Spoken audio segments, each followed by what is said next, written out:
देखिए, कल जो हम पढ़ रहे थे, मतलब नेक्स्ट पिछले वीडियोस में जो आपने पढ़ लिया था, वो था एलिप्स के बारे में कि उसकी इक्वेशन कैसे हम निकालते हैं। आज हम आपको एलिप्स के ही कुछ पॉइंट बताएंगे जिन्हें हम कैसे निकाल सकते हैं। जैसे कि ये आपका एक एलिप्स है जिसमें मैंने आपको ये बताया था कि ये मुख्य अक्ष है एक्स और वाई। इसमें दो ही अक्ष होते हैं, एक एक्स अक्ष होता है एक्स डैश, दूसरा होता है वाई और वाई डैश। मुख्य अक्ष ये दो ही होते हैं, ये इनको चार बिंदुओं पर काटता है, ए बी, ए डैश और बी डैश। यहाँ ये जो इलिप्स है ना, यानी यह दीर्घवृत्त जो है, यानी दीर्घवृत्त कहलाता है ये। अब इस दीर्घवृत्त का दो रूप होते हैं। पहले आपको रूप पता करना है कि यदि a बड़ा है b से, तब एक्स स्क्वायर बटे A square plus Y square upon B square बराबर 1 है। तो यहाँ ये रूप आएगा। x लंबाई कहलाती है यहाँ से लेकर यहाँ तक की दूरी, मतलब ये दूरी होगी, और b आपकी यहाँ से यहाँ तक की कहलाती है। यानी x अक्ष पर लंबाई केंद्र से ये a कहलाती है और y अक्ष पर लंबाई ये b कहलाती है।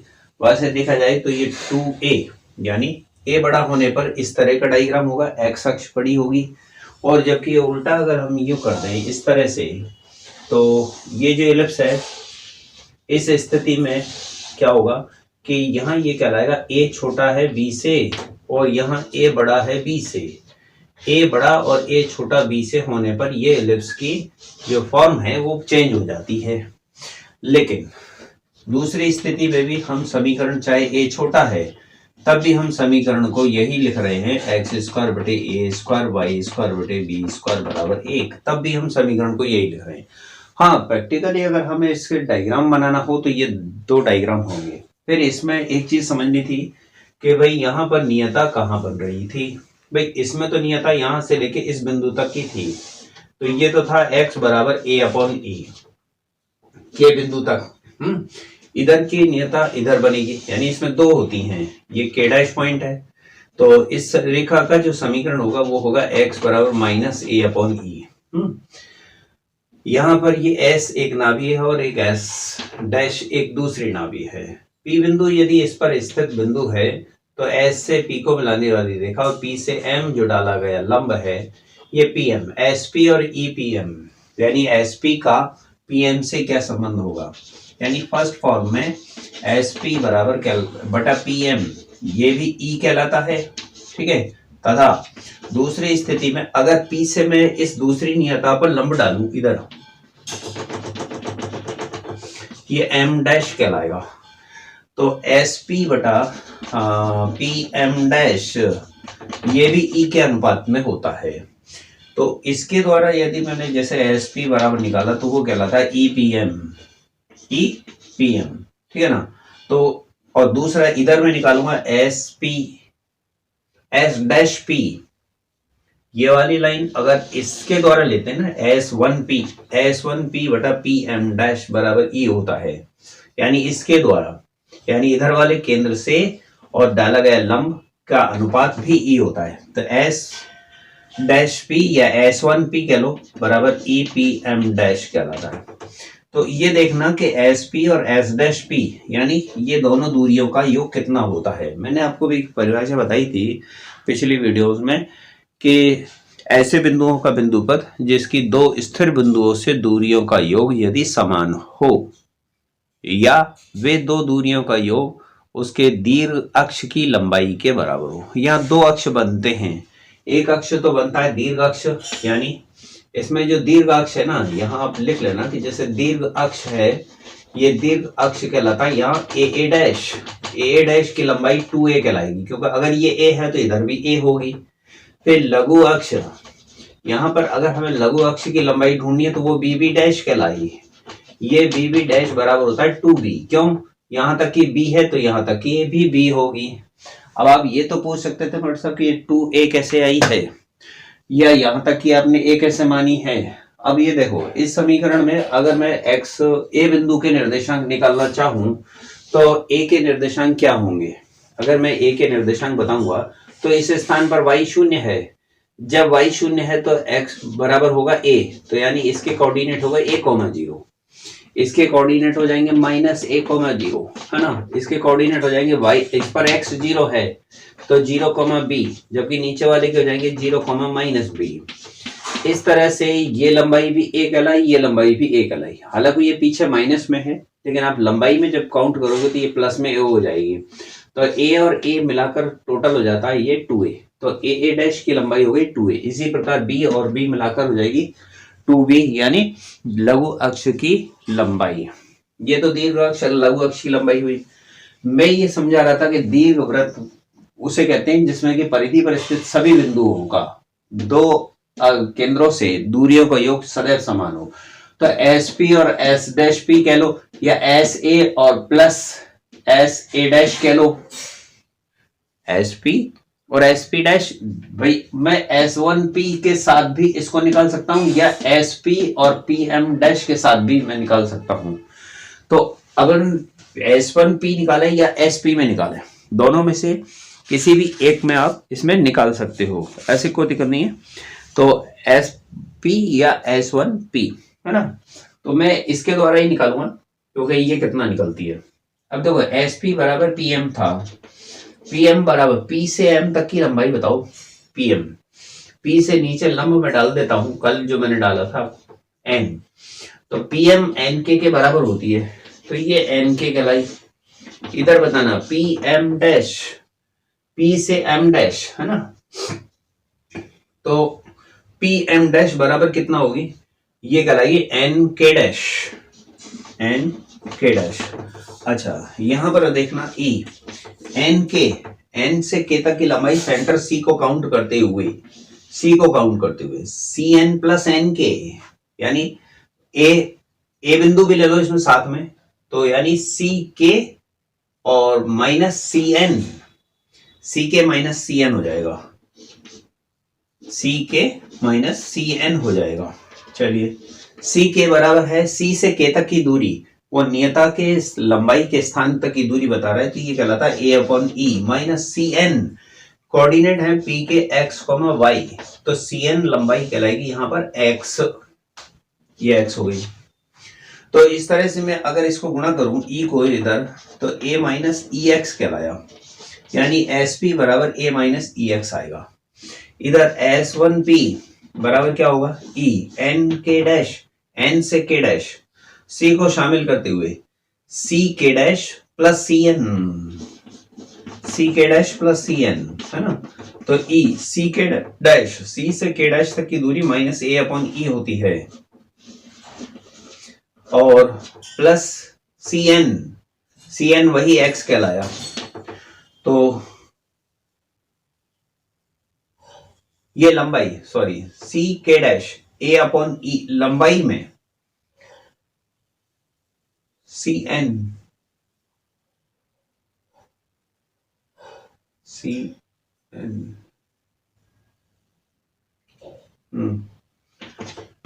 अब इसको गुणा करो,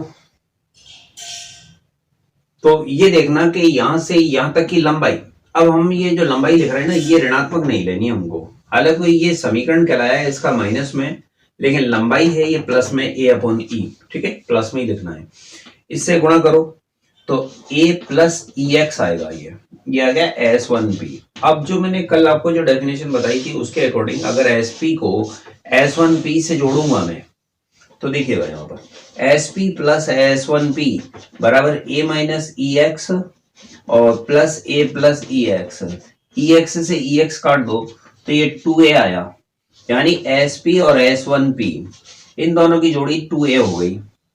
तो कहने का अर्थ ये रहा कि यहाँ पर के ऐसे बिंदुओं का बिंदुपथ जिनकी दो स्थिर बिंदुओं से, ऐसे बिंदुओं का बिंदुपथ जिसकी इस दो स्थिर बिंदुओं से दूरियों का योग सदैव समान रहे। अब ये यानी ये दूरी ए डैश के बराबर होगी, क्योंकि ये दूरी भी 2a है, तो यानी ये दूरी दोनों कौन सी कहलाएंगी, ए डैश के बराबर। अब कहीं हम किसी फील्ड को निर्माण करते हैं ऐसे का, जैसे कि अपन फुटबॉल का है या क्रिकेट का ग्राउंड है, इस तरह इसके ही निर्माण करते हैं कि यहाँ ये देखा जाता है कि दोनों सिरे पर से हम एक रस्सी को इस प्रकार से लेते हैं कि उसके कोने को पकड़ के अगर यूं मतलब बीच के हिस्से को पेंसिल पर लगा लेते और यूं गोल घुमाते जाते हैं तो ये बाउंड्री उसकी दे देता है। चौकोर तो होता नहीं है, फुटबॉल का ग्राउंड चौकोर होता है, लेकिन यहाँ पर इसका जो ग्राउंड है ना क्रिकेट का, ये इसी शेप में होता है। तो इस तरह से इसका निर्धारण करते हैं, ये दीर्घवृत्त कहलाता है। अब पॉइंट आएगा हमारे पास में, चलो ये तो मैंने निकाल दिया, एसपी और एसडैश कैसे निकालते हैं। दो नाभियां यहाँ पर, यानी जिन्हें दो फोकस कहेंगे। अब ये नाभि पर जो हम लंब खींचेंगे ना, ये नाभि पर खींचा गया लंब, ये कहलाता है एल एल डैश। तो ये पूछ रहा है कि एल एल डैश की क्या लंबाई होगी। तो चलिएगा अगला पॉइंट हम पढ़ते हैं, नाभि लंब की लंबाई, है ना, यहीं पर।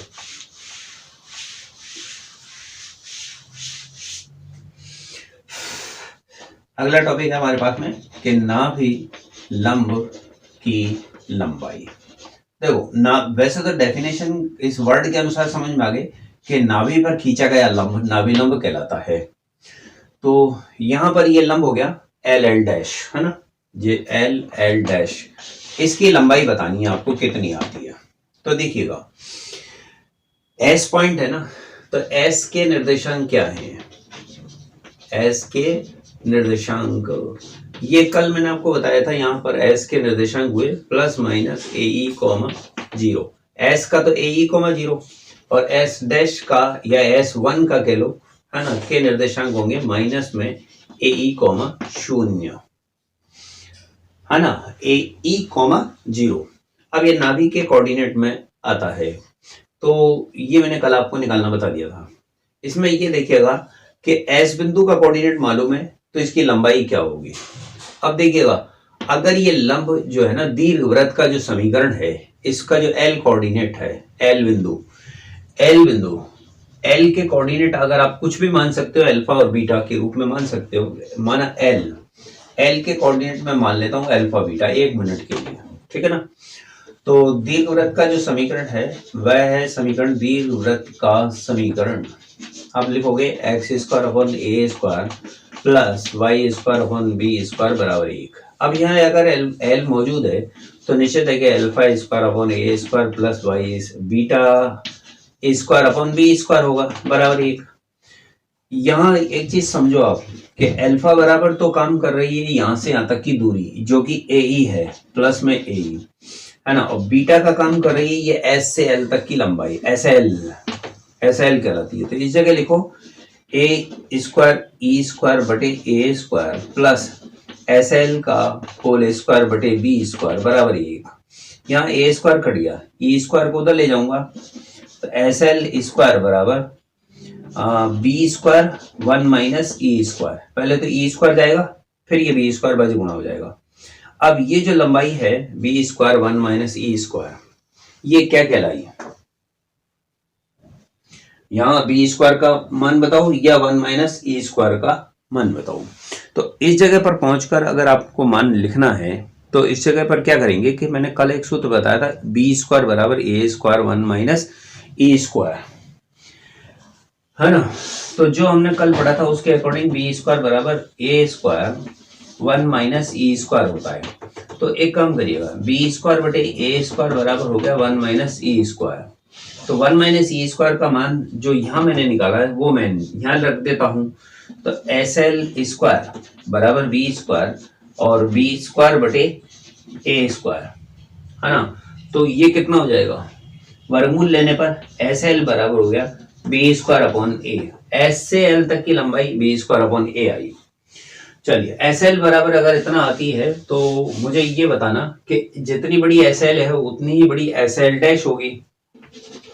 एस एल बराबर एस एल डैश, तो एल एल डैश बराबर हो गया 2 एस एल, 2 एस एल हो गया ना, तो एस एल का मान है बी स्क्वायर अपॉन ए। तो इस तरह से एल एल डैश बराबर ज्ञात हो गया 2 बी स्क्वायर अपॉन ए। ये कहलाती है नाभि पर खींचे गए अभिलंब की लंबाई, यानी नाभि लंब की लंबाई ये कहलाती है। तो मोस्टली हमें क्या होता है कि ये हमें रटा दिया जाता है, जबकि ऐसा नहीं होना चाहिए। आपको ये निकालना भी आना चाहिए कि नाभि के निर्देशांक यदि ये हैं, दीर्घवृत्त का समीकरण ये है, अगर एल बिंदु के कोऑर्डिनेट ये हैं, वैसे एल कोऑर्डिनेट मैंने ये माना है लेकिन आप यहाँ डायरेक्ट भी मान सकते हो C S plus S L, इसको हम ये भी मान सकते हैं कि C S comma S L, है ना। तो C S comma S L मान लिया, तो सी एस बराबर है यहां से यहां तक की लंबाई ए ई, कितना है ये ए ई, तो ए ई ए रख दिया यहां पर, तो ए स्क्वायर ई स्क्वायर बटे ए स्क्वायर और एस एल स्क्वायर बटा बी स्क्वायर, ये बी स्क्वायर है। फिर ए स्क्वायर कट गया, ई स्क्वायर पक्षांतर कर दिया, फिर बी स्क्वायर बाजू गुणा कर दिया मैंने, यहाँ वैल्यू लिखी मैंने बी स्क्वायर की, बी स्क्वायर का मान से ए वन माइनस ई स्क्वायर का मान मैंने यहाँ पर रिप्लेस कर दिया, ये बी स्क्वायर बटे ए स्क्वायर आ जाएगा, जो कि मैंने यहाँ रख दिया, देख लो। रखने के बाद में इसका वर्गमूल ले दिया, एस एल आ गई, एस एल और एस एल डैश दोनों बराबर होती हैं, है ना, क्योंकि दोनों ओर से समान अनुपात में है, तो ये दोनों दूरियां बराबर होंगी, तो एल एल डैश दो एस एल हो गई, एस एल का मान रख दिया। इस प्रकार नाभि पर खींचे गए अभिलंब की लंबाई जो ज्ञात हुई है वो है 2b² अपॉन a। क्लियर। अब ये याद रखो, रटा मत करो, कि रटना गणित में सबसे ज्यादा घातक चीज होती है। हम क्या है यहाँ इनको अधिकतर रटना पसंद करते हैं, और गणित में होता है ना ये चाहिए कायदे से कि भाई आपको कोई चीज आनी चाहिए, ड्राइव करना, कि भाई किसी ने पूछ लिया। अब ये हालांकि ये 11वीं क्लास की चीज थी, लेकिन अभी हम फर्स्ट ईयर में आ गए, उसके बाद भी हमें प्रॉपर तरीके से मालूम नहीं हुई, अब जाकर मालूम हुई है। ओके, नेक्स्ट देखिए, नाभिलंब के सिरों के जो निर्देशांक हैं, अब जैसे कि नाभि के सिरे जो हैं दोनों नाभिलंब के, यानी अब ये सिरा जो है इसके कोऑर्डिनेट क्या होंगे और इसके कोऑर्डिनेट क्या होंगे। चलिए, आपने नाभिलंब की लंबाई निकाल ली, इसके बाद आते हैं नाभिलंब के सिरों के निर्देशांक।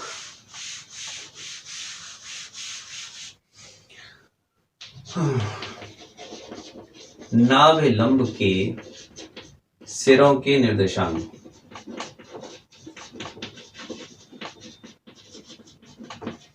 एल के कोऑर्डिनेट क्या होंगे, एल जो कोऑर्डिनेट होगा ना, एल के निर्देशांक, एल के निर्देशांक ये होगा C S comma S L. अब सी एस बराबर सी एस अभी आपने बता दी थी कि सी एस था ए ई कॉमा एस एल लंबाई निकाली है, ये एस एल रही b² अपॉन ए। अब ये तो प्लस में था, हो सकता है कि प्लस एंड माइनस दोनों में हो, तो ये लंबाई हो गई आपकी प्लस एंड माइनस दोनों बिंदु। कोऑर्डिनेट के लिए कोऑर्डिनेट का निर्धारण करेगा ये एल डैश के निर्देशांक। लंबाई में तो प्लस लेते हैं, लेकिन जब निर्देशांक निकालना होता है तो दोनों चिन्ह काम में लेंगे, ए ई कॉमा माइनस b² अपॉन ए, क्यों, नीचे की ओर है, y कोऑर्डिनेट इसमें नीचे की ओर है तो इसमें दिशा बताएगा, कोऑर्डिनेट में दिशा बताई जाती है, और जबकि लंबाई में दिशा जुड़ जाती है, प्लस हो जाती है ना। तो ये तो एल डैश हो गया। इसी प्रकार अगर मान लो कि S1 पर अगर ऊपर नीचे लंब खींचे, एन एंड क्या नाम से, यहां पर कोई भी कोऑर्डिनेट दूसरा नाम दे दो, L2 और L3, है ना, L2 L3, तो L2 के क्या निर्देशांक होंगे, L2 के निर्देशांक अगर ये निकालना पड़े तो इसमें फर्क ये पड़ा कि CS1 माइनस में है, ये तो minus CS comma plus minus S1L, यानी प्लस में पहले ये लिख लो आप SL2 और SL3 एक ही बात है, तो माइनस में AE कॉमा b² अपॉन ए, और दूसरा अगर L3 के निर्देशांक निकालने हो तो minus AE comma minus b² upon a. तो यानी ये कोऑर्डिनेट हमारे ज्ञात हो गए, ये कोऑर्डिनेट चारों, यानी नाभिलंब के सिरों के निर्देशांक। तो नाभिलंब के सिरों के निर्देशांक आ जाता है। अब नेक्स्ट पॉइंट आता है इस पर आधारित एक क्वेश्चन के, चलो हमने ये पढ़ लिया भाई, केंद्र बिंदु 0 0 होता है, एस के निर्देशांक पता लग गए, शीर्ष के वो निर्देशांक पता लग गए, नाभिलंब की लंबाई पता लग गई, नाभि के निर्देशांक पता लग गए। अब इसके बाद एक प्रतिबंध b² बराबर a² 1 माइनस e² आता है, उत्केंद्रीयता, ई को क्या कहते हैं हम यहाँ पर, उत्केंद्रीयता। अब इसके द्वारा उत्केंद्रीयता निकालना, देखो उत्केंद्रीयता यहां पर है हमारे पास, उत्केंद्रीयता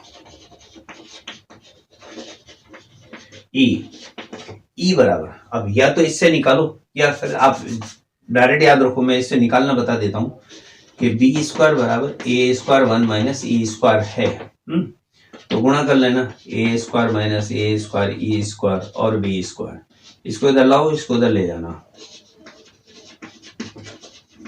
ए square minus B square, E square बराबर ए स्क्वायर का भाग दे दो, ठीक है। फिर इसमें भाग देने पर क्या आएगा, 1 माइनस बी स्क्वायर अपॉन ए स्क्वायर, ई बराबर, यानी वर्गमूल ले दिया मैंने यहाँ पर, वर्गमूल, तो उत्केंद्रिता ये आती है।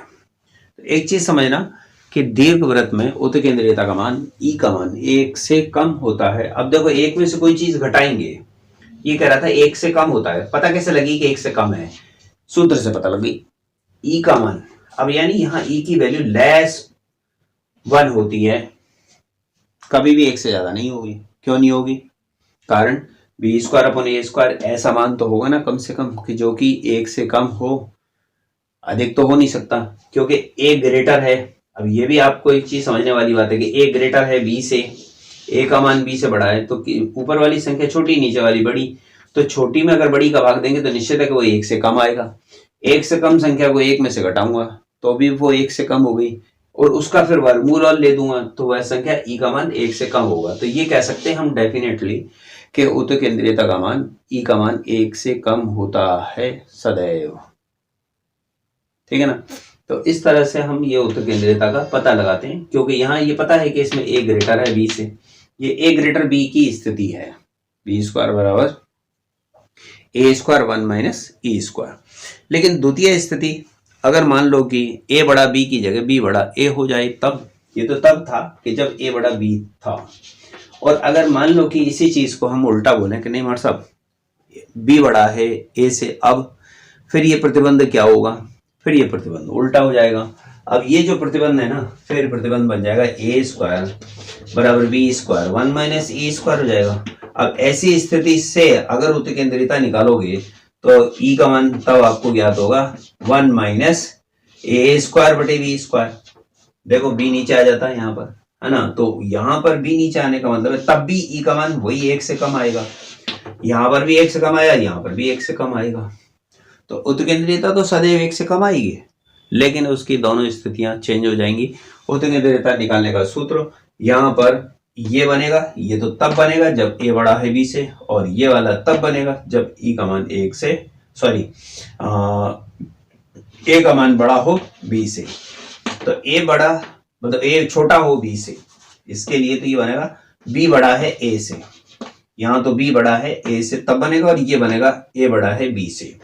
तो इसको आप सेपरेटली दोनों लिख सकते हो इस तरह से अलग अलग करके, कि वर्गमूल लेने के बाद में यहाँ अगर आपने वर्गमूल लिया तो ई बराबर हो गया अंडर रूट में 1 माइनस बी स्क्वायर अपॉन ए स्क्वायर।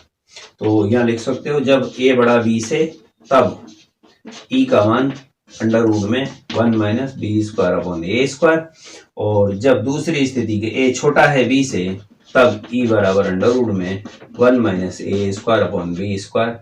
ई का मान तब भी 1 से कम, ई का मान यहाँ पर भी 1 से कम।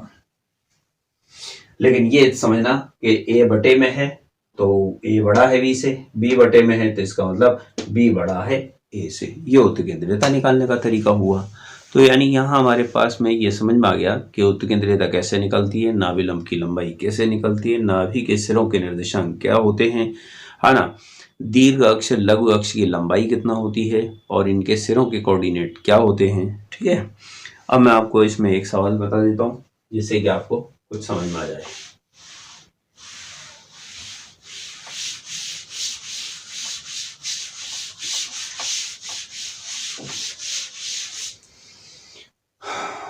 देखिए पहले क्वेश्चन में ही हमसे कह रहा था कि 9x square plus 5y square minus 30y, 9x square 5y square minus 30y बराबर 0। ये एक समीकरण दिया है ना। अब यहाँ क्या करना था कि इस समीकरण में समझने के लिए इसने हमसे 3-4 चीजें पूछी हैं कि नाभिलंब की लंबाई बताओ, उत्केंद्रिता बताओ, नाभियां बताओ और अक्षों की लंबाइयां बताओ, है ना। तो सबसे पहले तो हम इसे मानक रूप में कन्वर्ट करेंगे। तो ये देखिएगा 9x स्क्वायर, इन दोनों में से 5 कॉमन ले लिया, है ना, तो y स्क्वायर माइनस का 6y आ गया। अब यहाँ पर अंदर की तरफ आपको ऐसी क्या संख्या जोड़नी है कि जिससे कि ये पूर्ण वर्ग हो जाए। वाई स्क्वायर माइनस 6y में जोड़ना और वही चीज घटाना।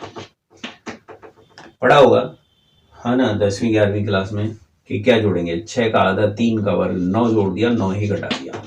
तो ये तीन संख्याएं तो मिलकर यहाँ पर वर्ग बन जाएंगे, y माइनस 3 का वर्ग और 9 5 45।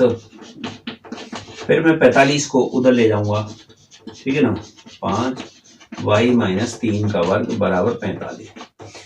अब दीर्घवृत्त के समीकरण में इधर कांस्टेंट एक आना चाहिए, तो 45 का दोनों में भाग दे दो, 9x स्क्वायर बटे 45, 5 y माइनस 3 का वर्ग बटे 45 बराबर 1। 9 से ये संख्या कट गई, x स्क्वायर बटे 5 y माइनस 3 का वर्ग बटे 5 बराबर 1।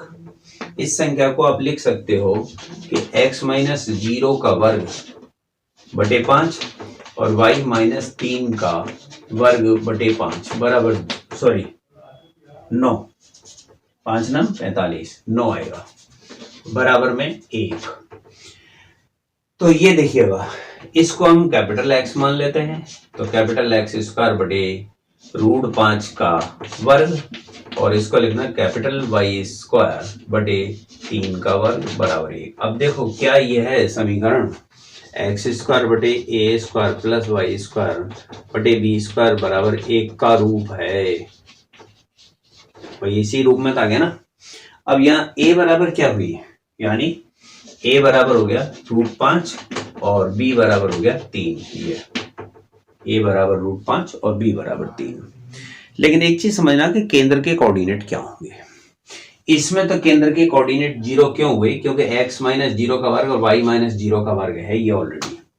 अब यहाँ केंद्र ज्ञात करना हो ना, तो केंद्र के लिए क्या होगा कि x माइनस 0 बराबर 0 केंद्र के लिए है ना, तथा y माइनस 3 बराबर 0 है, तो x का मान 0 और y का मान 3, यानी यहाँ केंद्र बने 0,3। ये केंद्र के कोऑर्डिनेट कहलाते हैं। केंद्र का निर्धारण इनसे होता है, इनको 0 मानने से केंद्र बना। अब ये जो हमारे पास में दीर्घवृत्त बन रहा था ना, उसका केंद्र है 0,3, यानी हमारा अब जो केंद्र मूल बिंदु पर स्थित होने की जगह वह 0,3 पर बन रहा है, यानी इसका जो केंद्र है वो 0 पर ना होकर ऊपर है, यानी C 0,0 के स्थान की जगह 0,3 है, यानी दीर्घवृत्त उसको केंद्र मानकर बन रहा है।